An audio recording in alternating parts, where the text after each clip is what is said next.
बांग्लादेश से सिर्फ 20 किलोमीटर, नेपाल से केवल 35 किलोमीटर दूर मुस्लिम बहुल इलाके किशनगंज में हम पहुंच चुके हैं।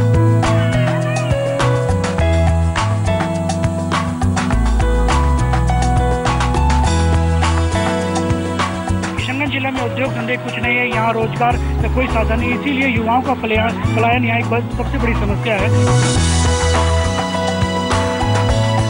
किशनगंज में सदर हॉस्पिटल है, ये आपका यहाँ पे 3 मशीन नहीं लगाई गई है।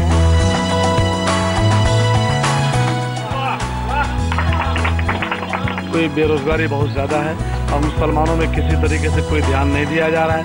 खासतौर पर आप जिस मोहल्ले में आए होंगे आप देखिए सफाई का बिल्कुल ध्यान नहीं दिया।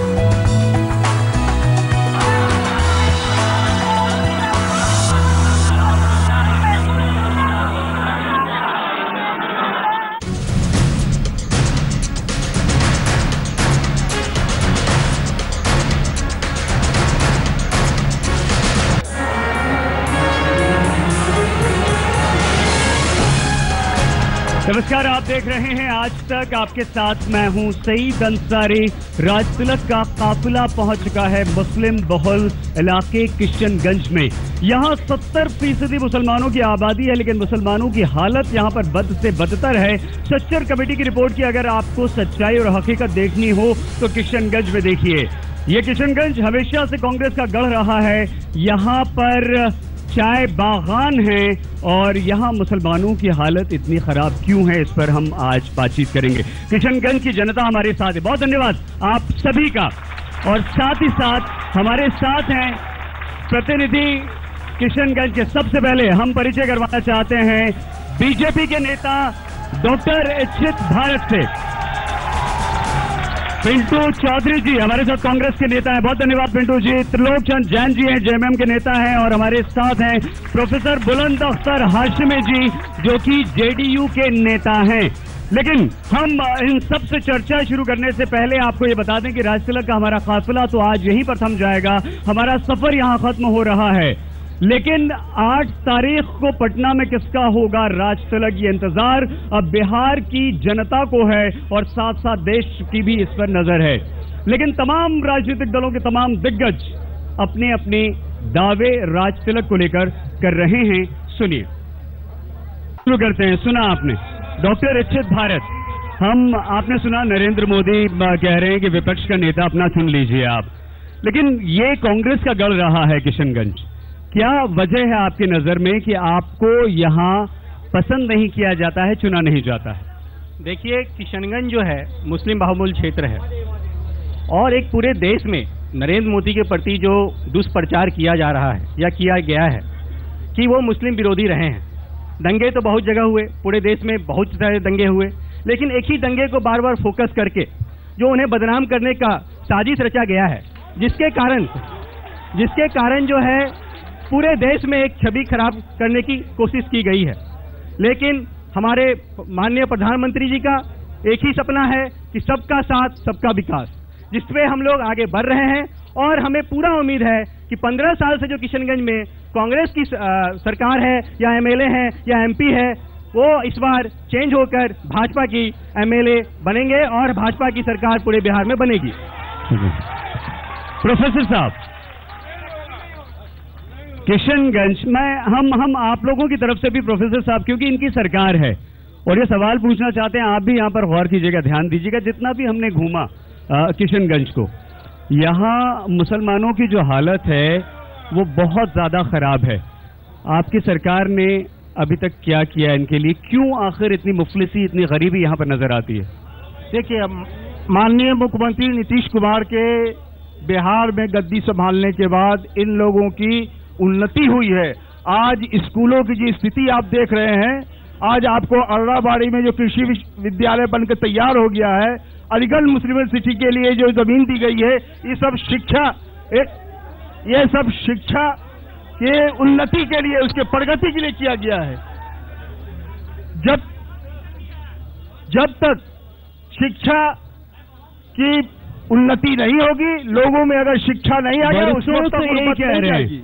कांग्रेस को आप लोग जिताते आ रहे हैं और हालत क्या है आपके किशनगंज की? एक मिनट आ रहे हैं मैम। सर, सब देख रहे हैं, जैन साहब, आप यहाँ से उम्मीदवार भी हैं, एक उम्मीद आप यहाँ के लोगों को दे रहे हैं, लेकिन आपसे पूछने से पहले हम चौधरी साहब के पास आना चाहेंगे, पिंटू चौधरी साहब के पास। आपके सांसद हैं, आपके एमएलए हैं, आपका गढ़ ये रहा है, फिर ये इलाका इतना पिछड़ा हुआ क्यों? इस क्षेत्र में विकास हो रहा है। क्या विकास हो रहा है? नहीं है विकास हो रहा है क्या यहाँ पर? बताइए आप कैसी बात कर रहे हैं चौधरी साहब? इस क्षेत्र में आदरणीय नीतीश जी के नेतृत्व में विकास हुआ है। सड़कों की व्यवस्था सुधरी है, बिजली की व्यवस्था सुधरी है, अर्रावाड़ी कृषि विश्वविद्यालय उदाहरण है। और आज बिजली की स्थिति देख लीजिए आप, सड़कों की स्थिति देख लीजिए आप। भाजपा के लोग ये बताएं कि हमारे खाते में 15 लाख कब आएंगे। भाजपा के लोग ये बताएं कि महंगाई कम होंगे। भाजपा के लोग ये बताएं कि दाऊद इब्राहिम कब आएंगे। नहीं है, सबका जवाब दूंगा। सर ये बताइए, आप भाजपा के लोग ये बताएं 15 लाख कब आएंगे मोदी? नहीं, आप तो ये बताइए कि आपने क्या कर लिया यहाँ के लिए, आप सिर्फ ये बता दीजिए। क्षेत्र में सड़कें बनी है, पुलिया बनी है, कृषि विश्वविद्यालय भी बनाया गया है, बिजली की व्यवस्था सुधरी है, सहमत हैं आप इनसे चौधरी साहब से? नहीं, हाँ या नहीं? नीतीश जी के नेतृत्व में सारे के सारे काम विकास का धरातल पे उतरा है। जैन साहब, आप यहाँ से उम्मीदवार भी हैं। जैन साहब यहाँ से उम्मीदवार भी हैं। क्या आपको लगता है इस इलाके के पिछड़ेपन की वजह क्या है और यहाँ के लोग आपको वोट दें तो क्यों दें? देखिए, यहाँ इलाके में लोगों ने जात पात कर जनता को लोगों ने ठगाया है। आज जितने भी नेता बने हैं जनता को ठगने का काम किया है, किसी ने अपना धर्म नहीं निभाया है। यहाँ किसी ने विकास नहीं किया है, जात पात पर यहाँ चुनाव होते आया है, इसलिए कभी यह सीमांचल हमेशा बदाली का इलाका रहा है। और मैं नगर परिषद में 12 साल कार्य कर रहा हूँ। मैं जात पात नहीं करता हूँ, इंसानियत की राजनीति करता हूँ और विकास की बात करता हूँ। आज आप देखिए कि विकास हुआ कि नहीं हुआ है। जनता से सवाल ले लेते हैं। आप में कोई पूछना चाहेगा? मोदी बिहार में मोदी आ गया कहाँ? देखिए, पूरा देश में विकास हो रहा है, मगर किशनगंज में विकास नहीं दिख रहा है। किशनगंज, एक सवाल है, किशनगंज में विकास नहीं। एक महिला है, इनसे मैम प्लीज अगर आप खड़ी हो जाएं। मैं सिर्फ ये बोलना चाह रही हूँ कि यहाँ पे कांग्रेस को जिताया गया है और आपने शुरू में ही बोला कि ये कांग्रेस पार्टी का गढ़ रहा है और यहाँ का इतिहास रहा है कि शायद एक बार शायद बीजेपी जीती। मैं सिर्फ ये बोलना चाह रही हूँ कि मेरे जितने भी मुस्लिम भाई हैं वो मतलब सिर्फ पार्टी देख के सिर्फ कांग्रेस पार्टी सिर्फ मुस्लिम पार्टी है इसलिए वोट करते हैं, या आप यहाँ क्वेश्चन? आपका सवाल क्या है या आपकी अपील है? आपकी अपील है? नहीं, ये बहुत अच्छी अपील है आपकी। आप सिर्फ धर्म के नाम पे वोट करते हैं और आप अपनी हालत देख लीजिए। मुसलमान अगर यहाँ से कांग्रेस को जिता रहे हैं, अगर MIM ओवैसी यहाँ पर मुसलमानों के नाम पर चुनाव जीतने आ रहे हैं, तो आज आपकी हालत क्या है? सबसे कम साक्षरता दर है यहाँ पर। आप जवाब दीजिए, आपकी सरकार है जी। आपने सवाल नहीं सुना? आपने सुना? धर्म के नाम बीजेपी मुस्लिम उम्मीदवार को नहीं, आप बीजेपी को क्यों दोष दे रहे हैं सर? आप बीजेपी को दोष क्यों दे रहे हैं? कह रहे हैं बीजेपी का तो कहीं लेना देना नहीं है यहाँ पर। यहाँ मुस्लिम उम्मीदवार क्यों नहीं खड़ा किया?